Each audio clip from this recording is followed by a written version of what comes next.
3 new videos, 2 live discussions, 1 music release, with a lot of books in between. Hey everyone, I'm Nikhil with Shelf-Esteem, and this is the weekly reading roundup for the week ending February 24th, 2025.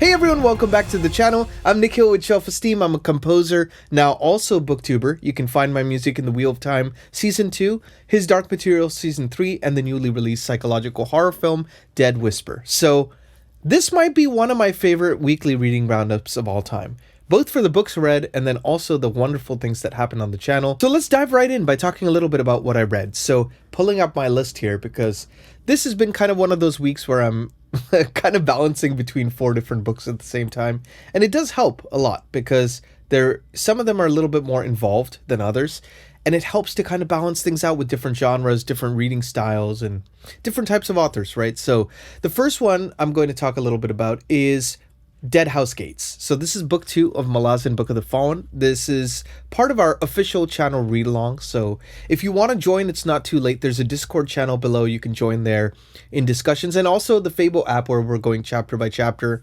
And it's not too late because we're going to be inserting some break months between books. And so for people who want to join in late, they have plenty of time to catch up, presumably. But Deadhouse Gates, I'm about 60 or 70% of the way through now. I'm reading on the Kindle Omnibus that I got, and I gotta say, this is far and away so much better than the first book, Gardens of the Moon, which was, admittedly confusing, but also fantastic in its own right. I really enjoyed that one, and it kept me hooked, so it is very heartening to see how much better Deadhouse Gates is at every turn, including my new favorite character in all of Malazan so far, Felicin. What she goes through, Stephen Erikson's analysis of PTSD, and kind of how complex feelings can be in regards to that is both heavy and harrowing, but also very cathartic to read. I think he kind of paints it with a bleakness, but not a nihilistic approach, which I think really serves the topic well. It's really a gross and grim, dark book, while still having that layer of kind of hope as well. So it's great. I'm really happy that reading Malazan Book of the Fallen, because this is basically cemented for me that I'm going to be reading not only the 10 books, but eventually the side stories, the Carcanas trilogy, and all sorts of other stuff. So I actually ended up getting, and this is not sponsored or anything, but I just wanted to put a link in the description so Humble Bundle is doing the entire 10 books of Malazan Book of the Fallen and a bunch of these 7 other books in the Malazan universe for only, I think, $18 or something on e-reader. So insane deal. I'm leaving it down below in case you want to check it out, and you've always wanted to check out Malazan Book of the Fallen, but it's a hefty price tag to pay to invest in a giant series. Maybe you can kind of do it for cheaper. But yeah, I am so happy with this book right now. I am on the 4th book.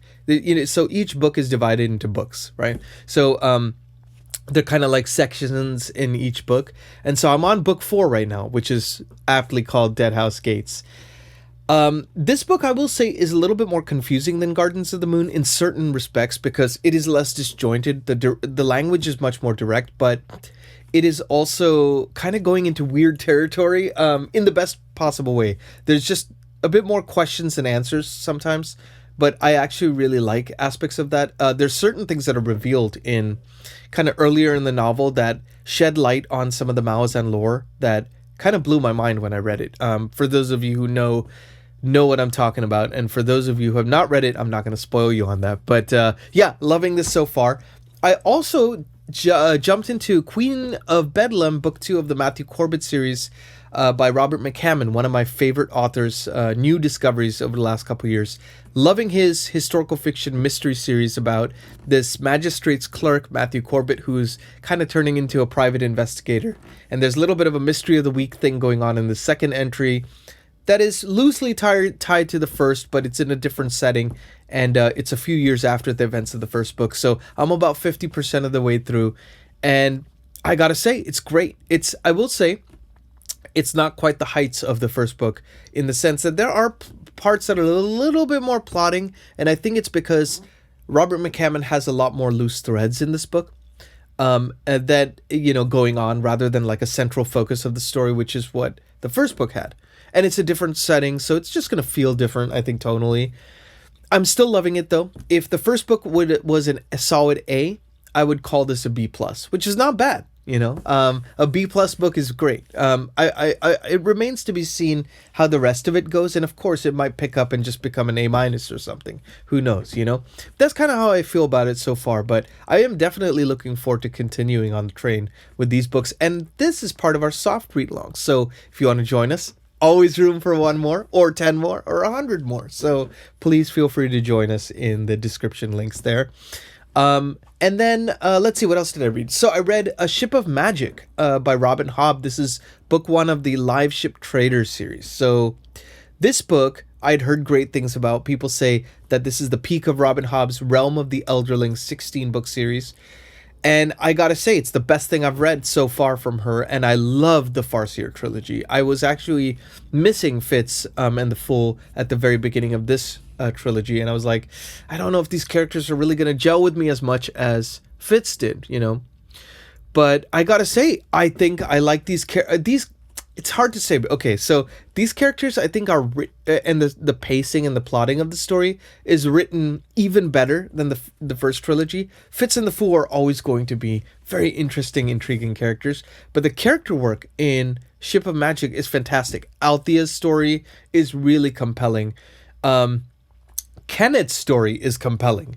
Some of these characters, they feel one-dimensional, and then you see something about them, and you go, is there a chance of redemption? Possibly. I don't know, but you kind of get a sliver of like, hey, these people are more complex than, you originally write them off as. Even some other characters, I don't want to spoil anything, but there's certain ones that feel like they should be the evil antagonist. And then you start to realize their actions are evil, but they're doing it for what they feel to be justified reasons, whether they're actually justified or not. So really, really great stuff. And the pacing is fantastic. Like, no dead chapters in this. I don't feel like there's any moment where I feel, I want to get to the next POV, or, I wish this chapter wasn't so long. Never feel like that at any point. So I'm on chapter, I think 11 now, or 12, somewhere around there. And yeah, I'm loving this ride. And I'm reading this actually with John from Disquiet and Dragons and Ellie from Bibbidi Bobbidi Books. So we've been chatting with each other on Instagram Messenger a little bit. And maybe we'll figure out a live stream discussion for this trilogy once we're done. I'm not really sure, and I don't want to put them on the spot, but that's a possible option. So we'll keep you posted if anything like that happens, but as of now, I'm loving it. And I did open up a soft read-along channel on the Discord as well for the people who wanted to jump on and read alongside us. So feel free to join that as well. We're just kind of got started a few days ago, maybe a little more than a week ago now. So you're not that much behind us if you start today. So let's talk a little bit about what I'm going to read. So I'm going to continue with Queen of Bedlam, book 2 of Matthew Corbett. I want to see if I can try to finish it this week. I don't know if it's possible, but I'm going to try to actually wake up a little earlier this week so I can get some more reading time in before the workday hits. Because I find, I don't know if it's true for you all, sometimes life gets in the way of our reading, right? Sometimes you want to just sit and swear off work, but then it's like, oh yeah, that whole money thing and living thing, it always gets in the way. So I'm going to try to read and finish Queen of Bedlam if I can. I'm going to read some more of Ship of Magic and Deadhouse Gates. I'm not going to pressure myself to finish those. I'm just going to kind of read them at leisure. And in regards to Deadhouse Gates, actually, this is something I want to run by you all. Anyone who is participating in the read-along, it seemed like a lot of people are feeling kind of quite behind on that book. And we were originally going to be scheduled to read book 3, Memories of Ice, in March. Now, if you all are feeling, that it's too fast, we could push it a month. Because my whole goal with this is to, have us on a schedule that we can all enjoy together and kind of tackle an intimidating series. But at the same time, I don't want to make it intimidating in turn by the reading pace, right? So if it's stressful for anybody, we can push it back a month. That's no problem. I could probably use some time to read the rest of Deadhouse Gates before March hits in the next few days here. So you let me know what you're feeling in the comments and or on the Fable app or Discord, wherever you choose. And I'll tally all that up. And if enough people, which it seems like it's moving in that direction, but if enough people are feeling that, then we will totally push it, you know. No pressure. It's all about keeping the fun of reading alive always. So then I'm going to also read 1984. I kind of pushed it on the back burner this last week because I don't know, it's a very heavy, depressing book, and just everything I feel like is going on in the world right now.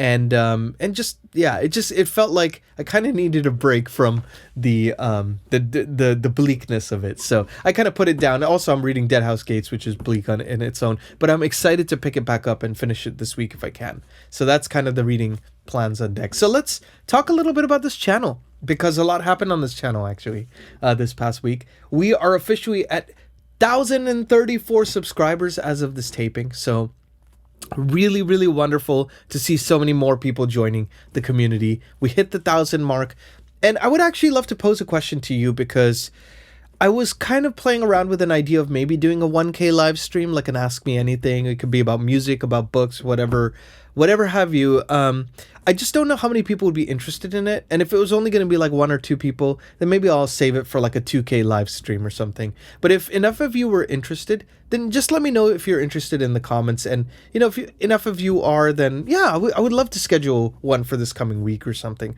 weekend. I don't know. I'm playing around with it, but you let me know what you think. And if I can try to see if I can round up some guests, but at the very least, it'll be an AMA of myself. So let me know what you think about that. I released 3 videos this last week, in addition to the reading roundup that I do every week, releases on Monday mornings. I did a bookshelf tour, because I know, you know, I had previously done one of just the Stephen King shelf back here, but I have so many other books, and they are all in the living room, and I wanted to kind of show those off, some of the special editions, some used books, because it's kind of fun to look at the used books as much as special editions. They're kind of endearing in their own right? So I did that video, and then the second video was kind of different. If you saw Philip Chase's channel, he released Blessed Be the Eternal, the Edan Trilogy main theme that I wrote on Tuesday. He released on his channel, and he also released it on Instagram as a collaboration with myself and Broken Binding, which you can check out there. And it's been getting tremendous response, so I decided to release it also on Spotify and also on my own channels, so you can check those out below. And up here if you'd like, and of course they're available now on streaming, so you could check those out as well if you'd so choose. But I'll go into that more on the music segment. But I wanted to let you know that was also released on Friday. And then I got a chance to do a live stream for the ages, because I got a chance to host the wonderful, the legendary fantasy author Janny Wurts on my channel. We spoke on Saturday about all things the Wars of Light and Shadow, her writing process, the philosophy of the creative process as a whole, and of course, heavy emphasis on The Curse of the Mistwraith, the book 1 of the Wars of Light and Shadow. It was just an illuminating discussion. Anyone who has seen anything about Janny Wurts, it's like every sentence I was kind of left at a loss for words, honestly, at some points, because it's one of those videos I'm going to be going back and rewatching myself just to get the beautiful nuggets of wisdom she had about the creative process, about striving for excellence in one's work, and how to persevere through good times and bad. So, you know, it's just a fantastic discussion. We talked about Mistwraith, but of course we had spoiler-free section, and then kind of the last half was a bit more spoilery, and we, you know, made sure to kind of delineate when that happened. So definitely check that out. We spoke for 2 hours, you guys. So we had a lot to talk about, and she was just so generous with her time. So Janny, thank you so much. You know, I think I speak for everyone who got a chance to tune in, and a lot of people did tune in, that we all really enjoyed. You know, the time that you spent talking with us all about your wonderful series. And I can't wait to continue on that, you know, in the coming months, as we're doing a soft read-along for Wars of Light and Shadow, because we're doing 4 read-alongs on the channel, because why not, right? So I got a chance to talk to Janny Wurts, and that was awesome. And then actually just today, right before I filmed this video, I got a chance to talk with Philip Chase, Dr. Fantasy himself, on his channel. But now this one we recorded, it's pre-recorded. It's going to be released on his channel on this coming Tuesday. So tomorrow, as of the tape, you know, that you're watching this. And it's about all things the music process of writing a theme for the Edan Trilogy, and just talking about music's role in storytelling, whether it be for film, TV, games, or even in this case, books. So it was a fantastic discussion with Philip, and he's just a wonderful beacon of light, I think, on BookTube. And he's just a wonderful person, and he's a hell of a writer. If you haven't checked out the Edan Trilogy, I'm leaving the links to that also in the description, as well as the Broken Binding link that you could check out if you so choose. But I gotta say, favorite fantasy find of last year for me. I loved those books, and I'm so excited to be reading While Darkness Gathers when that comes out in June. So yeah, all things Edan we talked about today, and it will be released on Tuesday as of this taping. So let's talk a little bit about what will happen on this channel this coming week. So 2 videos I want to do in addition to this reading roundup is, one, the March TBR video. Now, I always like to put this up a couple days at least before March before the month begins, because I figure in case any of you want to jump on any of these, we can have discussions in the Discord. Yeah, I can open up some channels and we can do that, or we could talk in the general chat, whatever you want. But I figure let you all know a little bit sooner in case you want to grab yourself a copy of those, and I'll leave the links to those in the description as well for that video. I'm also going to be doing a monthly wrap-up, and that will be released, I believe, on Friday, because that's the last day of the month. And just talking a little bit about everything that happened on the channel, what worked, what didn't work, everything related to both the releases, the music releases, then of course everything that happened on the channel, which it was a pretty monumental February, I would say. So lots to talk about there, lots of things that happened reading-wise. So yeah, a lot of discussions to come. And let's just finish it with on the music front. So for those of you who don't know, I was commissioned by Philip to write a theme for his Edan Trilogy. Now, it's based on his 3 books that are out now, and then of course other things in the Edan universe, and that piece will kind of be in conjunction with his future Broken Binding releases. And so it's really great. We got a chance to work very closely together. We had Rohanna Chase, his eldest daughter, on cello. Her just a command of dynamics and being able to emote on the cello is just beautiful. Oh, beautiful. So if you haven't checked that out, you can check that out below. But yeah, it was just a wonderful time because I love books, as you could tell, if you couldn't tell already, and I love music, and the chance to combine those 2 worlds. I mean, they're 2 different ways of telling a story, and we got a chance to incorporate some of the Song of Origin of Dragons from his books in the chanting in the piece. So really tried to make it feel like it's something that would belong in world. So that was a true blast. That is now released. It has about 30,000 views on Instagram, I think, in just a few days. So it's great to see so many people are really enjoying listening to that, and hopefully it will provide us some music listening experience for your reads as well. And I would love to know what you think about it in the comments if you so choose. But that is it from me. I would love to know from you all, like, how was your week? Did you read anything cool? Anything non-book related happened to you? Because we're all kind of becoming friends through this community, right? We're all getting the chance to chat with each other, whether it be through the comments, through the Discord. And yeah, we all joined this thing because we love reading, right? We love sharing each other's kind of recommendations and putting more books on our ever-growing TBRs, but actual friendships develop from it, and I feel like if I go different places in the world, I know people that have become friends of this channel or fellow booktubers that I would want to visit personally because we're becoming friends through it. So it's a testament to the community. So please feel free to share anything you feel comfortable with, and of course would love to know what you're reading and put it on my insanely impossible TBR as well. So with that, I'm Nikhil with Shelf-Esteem. Be good to yourselves, be good to each other. I will see you, as always, on the next video. Take care.